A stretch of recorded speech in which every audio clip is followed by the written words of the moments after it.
Here's what we're going to do. The very first thing I'm going to do is I'm going to fly through these top gainers, right? It gives us a kind of a good idea. We can see the volume, any fast market movers through Webull. You can do this on any of your platforms.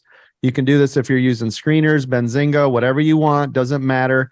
I like to do it through Webull because I can click right through and watch. This is how fast we should be able to get through this and see what's running, what's hot, what's not. Here we go. OPGN looks good. We want to see a break right here again of this 4408. OG's flat line. Wait, I'd do the same thing. I'd wait till market high on OG. NCPL's flat to the downside. Sissy right here still looks good. This is the one I called out earlier. I said if it broke 152.8, you're golden. There you go.